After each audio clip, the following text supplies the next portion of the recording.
Trae esa escamilleta, Antoninus.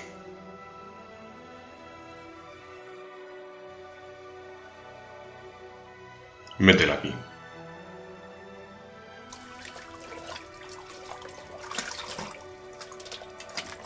Así nas lle bien.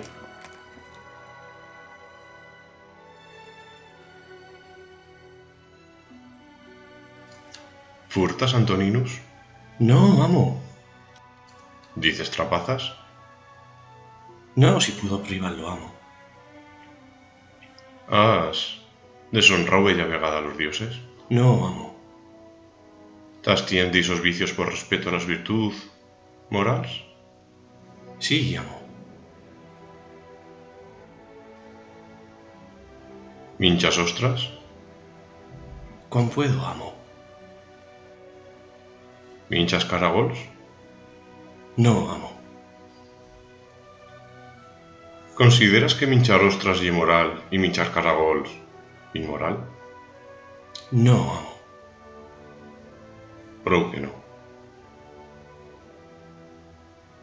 Solamente ye cuestión de gusto, ¿verdad? Sí, amo.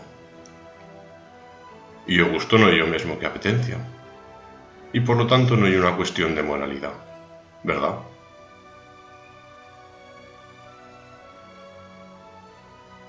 Se podría decir así, amo.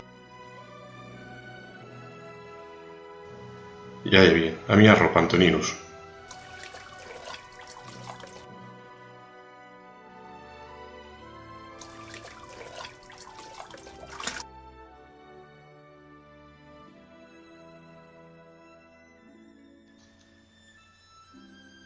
O mío gusto incluye tanto a los caragols como a las ostras.